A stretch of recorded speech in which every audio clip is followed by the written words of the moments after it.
sleeves push the memories away. Find a place for me. We'll create. Welcome back to the Futon Sessions. Thank you guys so much for tuning in for Between the Takes. I'm here with Mars Counsel. Really excited to talk to them after the killer session that they did a couple weeks ago. And yeah, thanks you guys for coming back out. Thank you for having us. Yeah, like I said, it was a lot of fun. Unfortunately, we are down one member today. Yeah, he got called up to the Eagles today, so he had a different job to get to. Is he that new linebacker, or what is it, the cornerback that everyone's talking about? Yeah, he is. The Gene. Yeah, he puts a face mask on so you don't know. He doesn't like the attention. So He got a lot taller. Yeah, he's humble He's humble about it. He won't. But what actually is he doing? He had work. Okay. Yeah. He had work today. Yeah. But he actually works for the Eagles. He does. Yeah. Okay. He works at the stadium, so he's actually there, but he will not be playing. He might be on TV though. He may be. Which would be sometimes cool. on the field. That would be sick. Yeah. All right, we got to look for that. Anyone finds him, tag him, put the clip in the comments. I don't know how that works. But yeah. But introduce yourselves real quick just so everyone knows who you are. People know who he is. He's been here before. Pull your mic closer. Hey. To move the mic closer? Yes. Yeah. Oh, I thought you were going. Oh, we're going to go across. I'm James. I'm the guitarist. I'm Mason. I'm the bassist. I'm Kaile, and I'm the lead vocalist and guitar. Nice. And what was your drummer's name again? Ian. Yeah. We miss you, Ian. But you guys did an amazing job, the four of you. What were the three songs, if you could remind me? We did Pink Lady. We did... What did we do? What ones did we do? We did Oblivion, right? Pink Lady, Oblivion, and... We didn't do Honey Tea. We were going to do Honey Tea. No, you did do Honey We Tea. did do Things Honey That Tea? Aren't There. Did we do Things That Aren't There? Maybe not. I thought it was Honey Tea. There was Honey Tea? definitely Honey Tea because Honey Tea was I was working on them, and then I was like, what's the name of the song? Went to your Spotify, scrolled through to kind of get a little inspiration of where I should take the mix, and I was like, oh, it's completely different than the version we did here, so I have no guiding. Okay. Yeah. Okay, so with that, we did Pink Lady, Honey Tea, and Oblivion. Okay. Yeah. They were all from our first EP. Except for Honey Tea, yeah.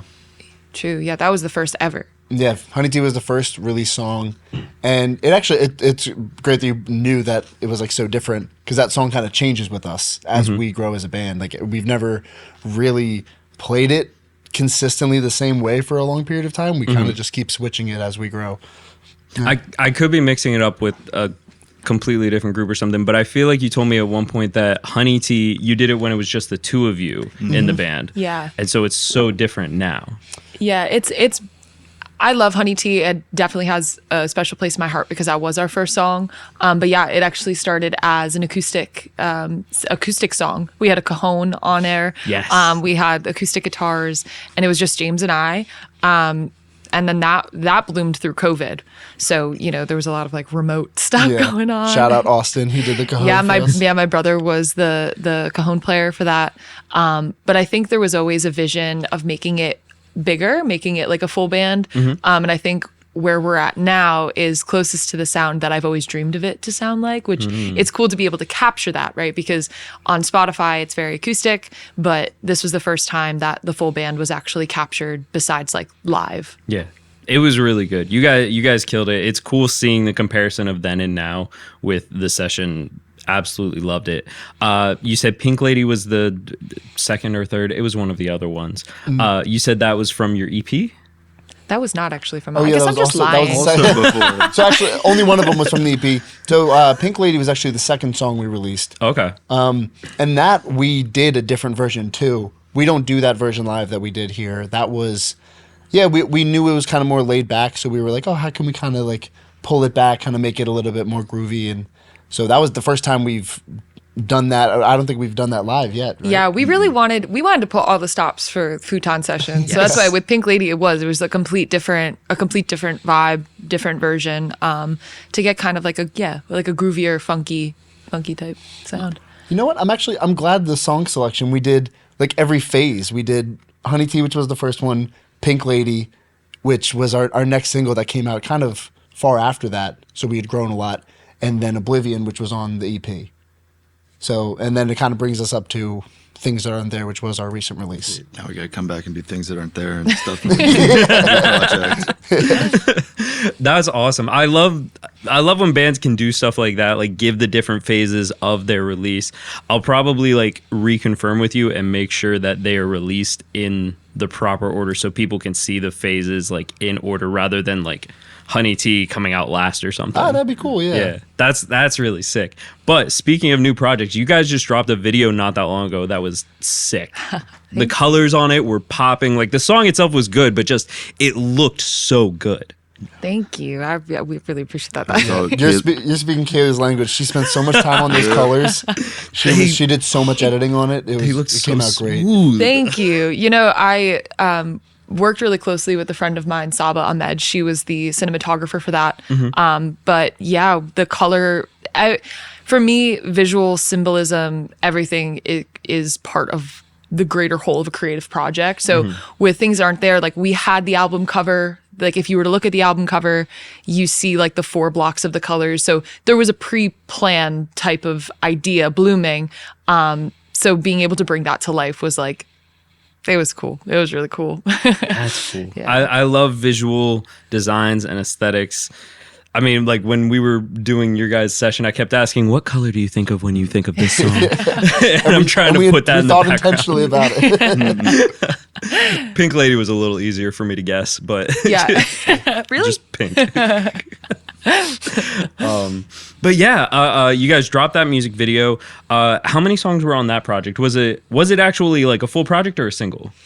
So it was a single. Okay. If you were to look on the label on Spotify, but it's kind of like an A-side, B-side. So Things That Aren't There is the first track, and then there's a second track called Didn't Want To. That was kind of like an impromptu song that came about when we were recording Things That Aren't There.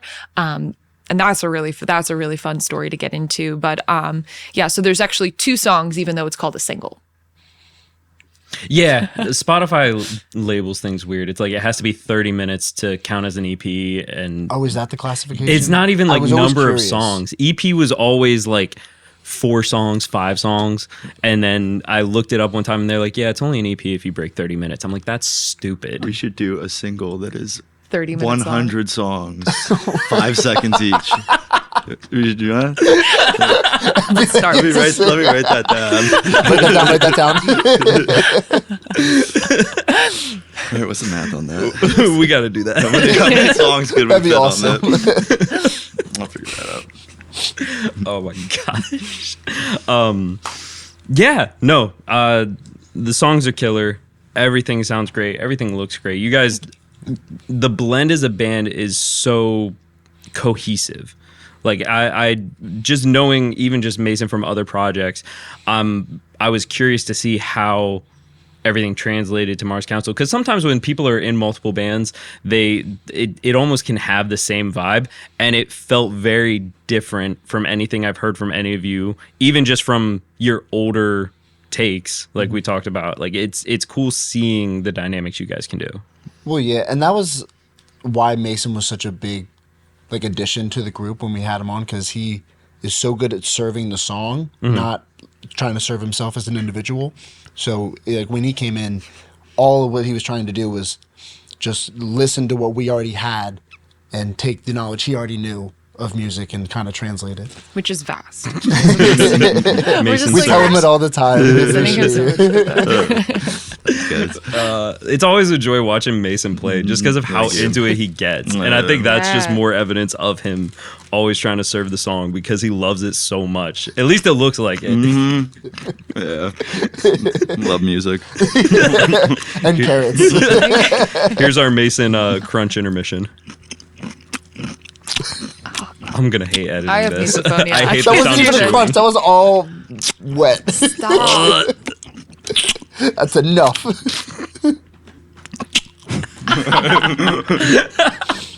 I'm gonna have to make a video just like of all the lip smacks. Oh my gosh.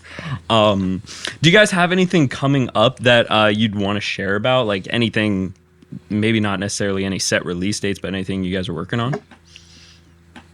Tunes. Yeah, we're so right now we're not really sure the entire direction of like the project we want to release, but we are gunning for an album ready to go. And if it goes more like, oh, we have a collection and it's really just a good set of EPs or something. But If it's under 30 minutes, it'll be a if it's under single. 30 minutes, it's a single. But yeah, so we're really focused on like writing a good collection of songs that we're really proud of at the moment. And, you know, the turn of the year, we're hoping to get into the studio and really just like flesh them out. That's awesome. Yeah, it's special because Things That Aren't There was like a new age for Mars Counsel because it was the first time that every member was coming in and we were all writing together. Things that happened before that was mostly like music was already set and then the boys added, you know, their own expertise into it.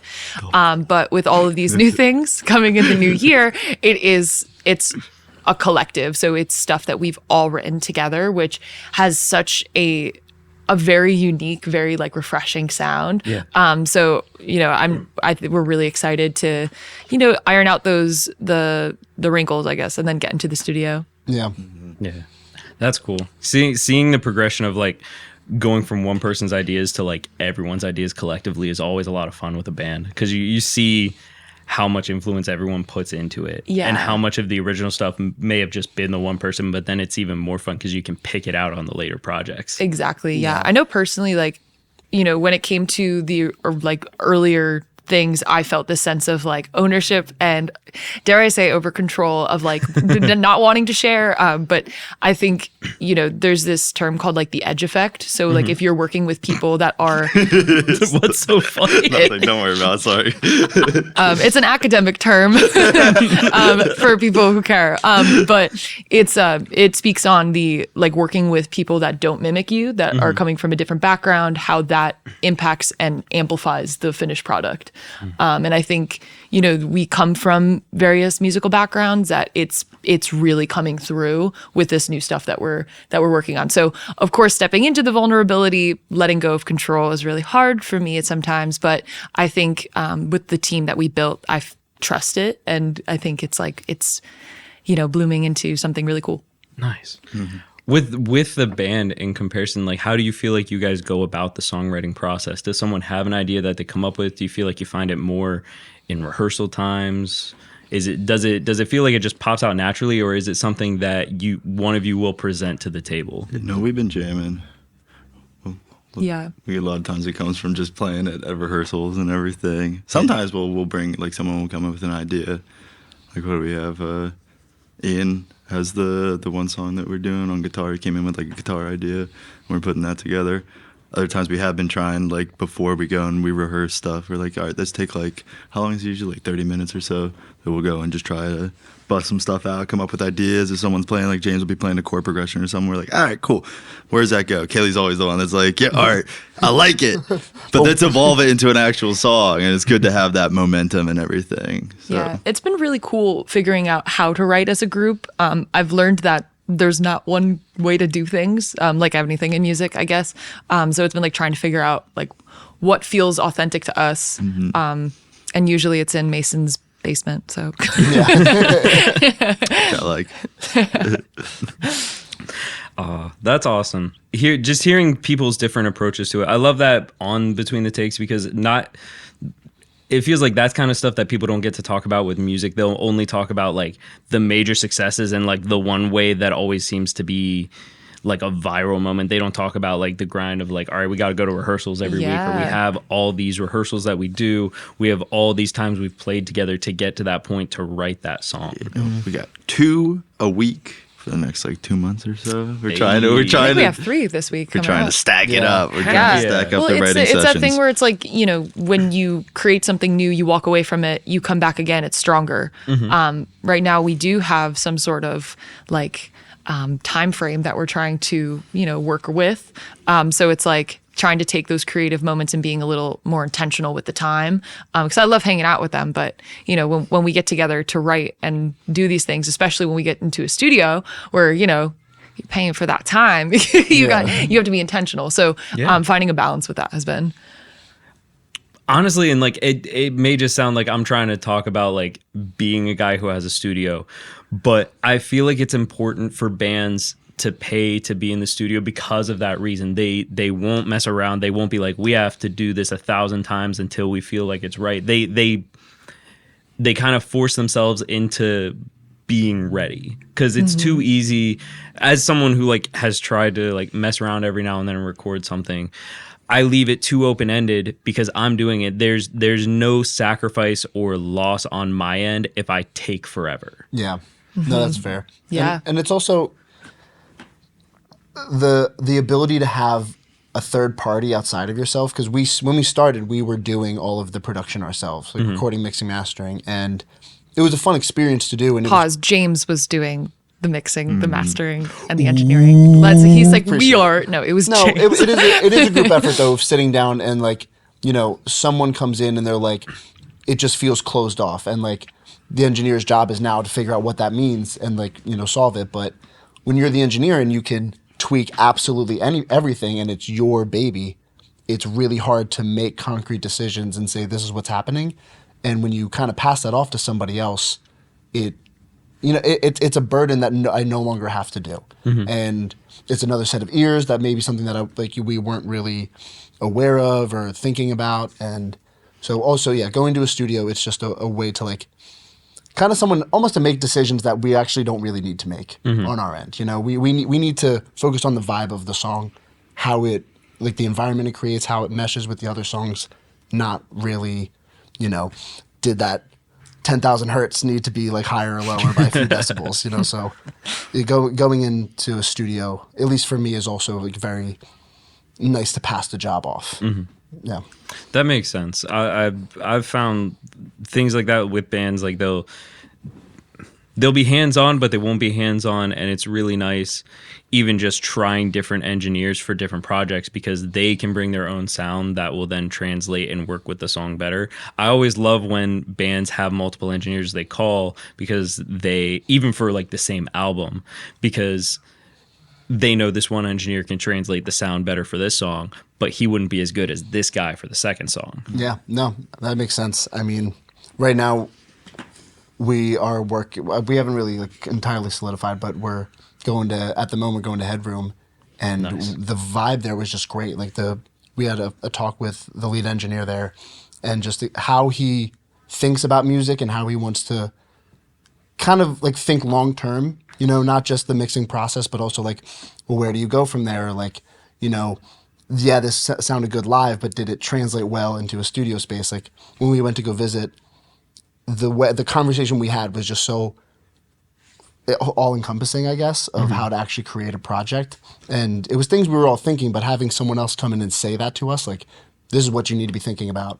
It adds a level of professionalism that, we didn't really have before. Yeah, that's actually that's an interesting topic. What you were just saying, how it translates from live to studio. Yeah. Because most of the time, bands are always worried about how they can get their studio sound to go live. When you have a killer live sound, translating that to studio, have you guys had issues with that? Have you found a specific way that you think kind of helps translate? So that has been, I think, the biggest that I wouldn't call it a barrier because people see us live. People are seeing us live more often than we're putting out music. And people love our live show. They love the energy. They love seeing like Mason and James like bouncing around. Like, you know what I mean? Like it's great. But being able to take that into the studio and translate that over to when we're just doing track by track, it's been interesting. And I'll be honest, like that's something that we're trying to bring into this new music, this new age, is like trying to figure out what is that energy like and how can we layer it and bring it to when it's just your ears listening to it, not your eyes too. Yeah, and I think when you're doing live, a lot of times I guess it is, yeah, the eyes. You're focused on the people playing, and you're looking at it as a performance. But a lot of the times, like if my guitar is really dry, it may translate really well in like an open space. But if I plug that right into my DAW, it's not going to sound good because Right. I'm not in an open space. I'm now right in your headphones, and but maybe the guitar doesn't actually need to be like that. Like maybe like I can't now just slap a reverb on it and say like, oh cool, there's space. Like the object of like putting layers. Yeah, like you were saying earlier, just like layering things and being able to add things kind of post. And I'm a big proponent of, let's make the perfect sound and then we can figure out how to do it live after. Because like I definitely always want to make sure that we can incorporate what we do in the studio to live as much as we can. But to the the idea of making the perfect record, or at least as good as we want it to be from our heads to the ears, is really important to me. So getting that from creating it in the studio, creating it like before the studio, and then going, okay, well, how can we now make this a better live sound as well? That's all so good. I find this kind of stuff interesting. I love hearing everyone's different perspectives because I'll never hear the same perspective from two bands, and it's beautiful in its own way. Have you guys ever considered like live tracks, like multi-tracks? Yes. No, that was one of the things we were trying to figure out, whether or not we wanted to do multi-tracking or just single instruments. Yeah. It's funny because every time like something like that comes up, and also leafing off of you saying like, yeah, everyone does it so different.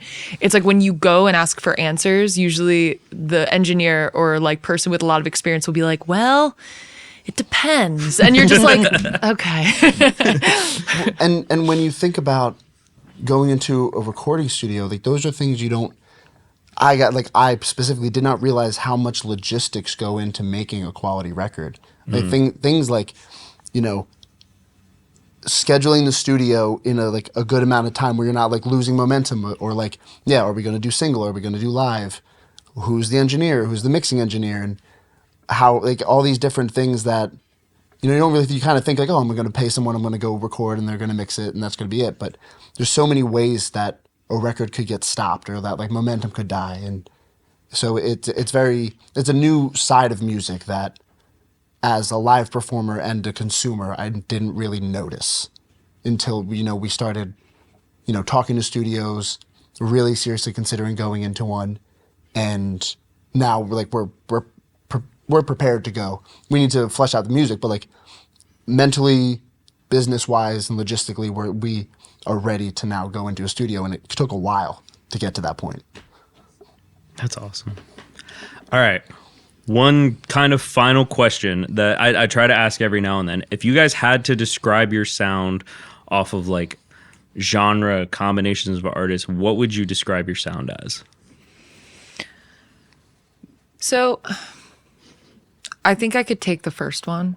I think we would be termed as like a indie soul alternative with a little bit of rock in there. So we have indie soul, very soulful lyrics, melodies, but rock influences as well. I can't tell if Mason agrees with you or not with that face that he made. Okay. As usually, it's soulful lyrics or soulful vocals, introspective lyrics, rock influences, I guess. I don't know. Genres are retrospective tools of analysis, So it's always tricky to, I just find it fun because I'm like, how would you describe yourself just to see how many adjectives I'll get? Yeah, I know how many I give. Like, I know at some point people are just like, I'm like, well, you asked. Yeah, I always feel like when I'm visualizing our music, I think of like, if you want to focus, you're listening to Kaile. The driving of the song is Ian. The grounding of like setting the base of where you are is Mason. And the guitars, me and Kaile, are kind of shaping, I guess, like the walls of the room you're in, like the environment, like floating about. So like when I'm thinking of guitar, like I don't feel like I'm.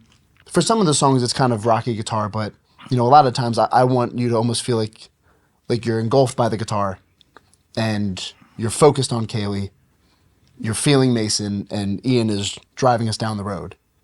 So Yeah. Well, no, ironically, he doesn't have his license. So. You're right. You're very right. But it is So it's only right that he drives this. Oh yeah, he was asking you to take him to Wendy's after the session. It was. And we did. I got the Happy Meal. Or not the Happy Meal, the SpongeBob meal. Probably patty, like, hey, yeah. we are going to Wendy's. but yeah, no, and like that's how I like to think about it, because once I start doing genres, I start like, feeling bad that I'm like, oh, well, I don't feel like I know enough genres to really pinpoint this, or like, I don't want to step on anyone's toes by saying that I'm this genre or that genre, and also it's just, anytime you ask someone, yeah, like we just had like 4 different genres in one, which I do believe that that's a good way to describe us, but And I love that. it's so when I think of the music, I try to think of it as like, if I'm in a room or I'm like in a space, what does that space look like? And yeah, it's usually like the terrain is the guitar, the person is Kaile, the driving force going down the road is Ian, and Mason is kind of like the ground in the sky. Yeah.